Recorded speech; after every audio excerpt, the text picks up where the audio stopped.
Say what you want about America, land of the free, home of the brave. We got some dumb-ass motherfuckers floating around this country. Dumb-ass motherfuckers, you know? Yeah.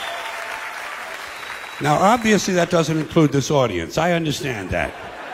You seem intelligent and perceptive, but the rest of them, holy jumping fucking shitballs. Dumber than a second coat of paint. And this ain't just ranting and raving. This ain't just blowing off steam. I got a little evidence to support my claim. It just seems to me, that only a really low IQ population could have taken this beautiful continent, this magnificent American landscape that we inherited. Well, actually, we stole it from the Mexicans and the Indians, but hey, it was nice when we stole it. It looked pretty good. It was pristine. Paradise. Have you seen it lately? Have you taken a good look at it lately? It's fucking embarrassing. Only a nation of unenlightened half-wits could have taken this beautiful place and turned it into what it is today, a shopping mall. A big fucking shopping mall. You know that? That's all you got. That's all you've got here, folks. Mile after mile of mall after mall. Many, many malls. Major malls and mini malls. They put the mini malls in between the major malls. And in between the mini malls, they put the mini marts. And in between the mini marts, you got the car lots, gas stations, muffler shops, laundromats, cheap hotels, fast food joints, strip clubs, and dirty bookstores. America the Beautiful. One big transcontinental commercial cesspool. And how do the people feel about all this? How do the people feel about living in a coast-to-coast shopping mall? Well, they think it's just fucking dandy. They think it is cool as can be because Americans love the mall. They love the mall. That's where they get to satisfy their two most prominent addictions at the same time: shopping and eating. Millions of semi-conscious Americans day after day shuffling through the malls, shopping and eating, especially eating. Americans love to eat. They are fatally attracted to the slow death of fast food. Hot dogs, corn dogs, triple bacon cheeseburgers, deep fried butter dipped in pork fat and cheese whiz, mayonnaise soaked barbecued mozzarella patty melts. Americans will eat anything, anything, anything. If you were selling sauteed raccoons' assholes on a stick, Americans would buy them and eat them, especially if you dipped them in butter and put a little salsa on them. This country is big time, pig time. Forget the bald eagle. You know what the national emblem of this country ought to be? A big bowl of macaroni and cheese. A big bowl, because everything in this country is king size. King size, extra large, and super jumbo. Especially the fucking people. Have you seen some of the people in this country? Have you taken a good look at some of these big, fat, huge piles of redundant protoplasm lumbering through the malls like a fleet of interstate buses? The people in this country are immense, massive bellies, monstrous thighs, and big fatties. And if you stand there for a minute and you look at one of them, you begin to wonder, how does this woman take a shit? How does she shit? And even more frightening, how does she wipe her ass? Can she even locate her asshole? She must require assistance. Are paramedics trained in this field? And standing right next to her, of course, with a plate full of nachos and a mouthful of pie, is her clueless fucking husband, Joe Sixpack. With his monstrous swollen beer belly hanging dangerously out over his belt buckle, this guy ain't seen his dick since the Nixon administration.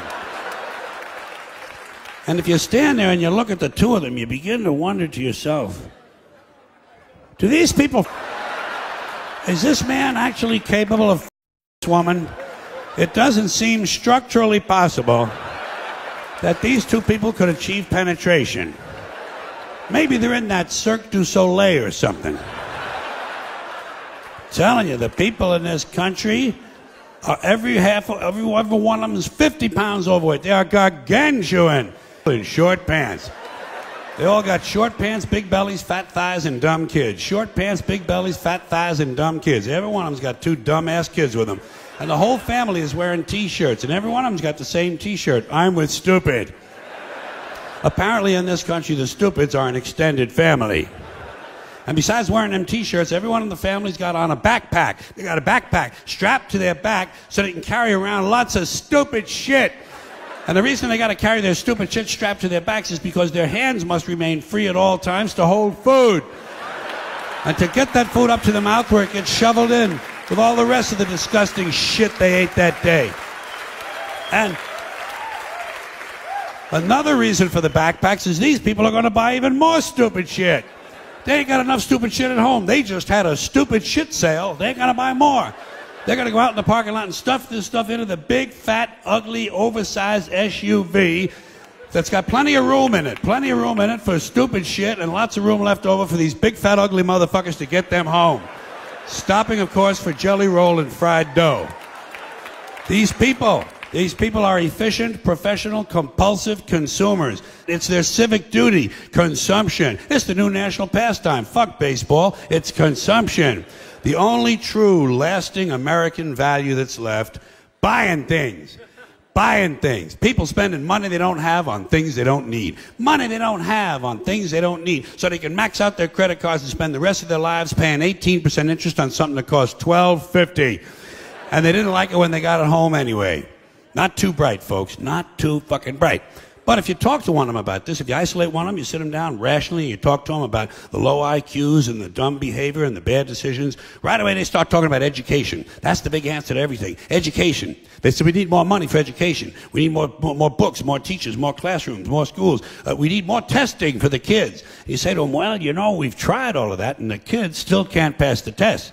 They say, oh, don't you worry about that. We're going to lower the passing grades. And that's what they do in a lot of these schools now. They lower the passing grades so more kids can pass. More kids pass, the school looks good, everybody's happy, the IQ of the country slips another 2 or 3 points, and pretty soon all you'll need to get into college is a fucking pencil.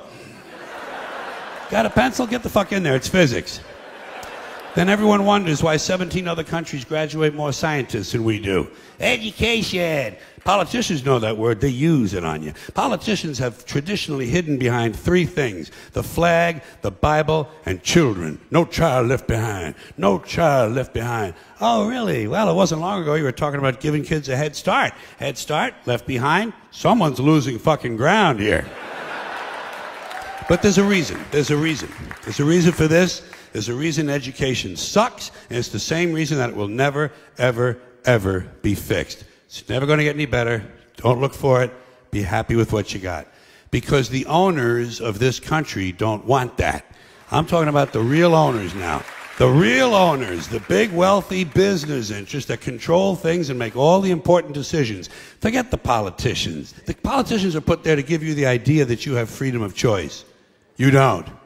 You have no choice. You have owners. They own you. They own everything. They own all the important land. They own and control the corporations. They've long since bought and paid for the Senate, the Congress, the state houses, the city halls. They got the judges in their back pockets. And they own all the big media companies, so they control just about all of the news and information you get to hear. They got you by the balls.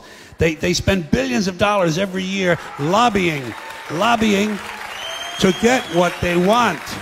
Well, we know what they want. They want more for themselves and less for everybody else. But I'll tell you what they don't want.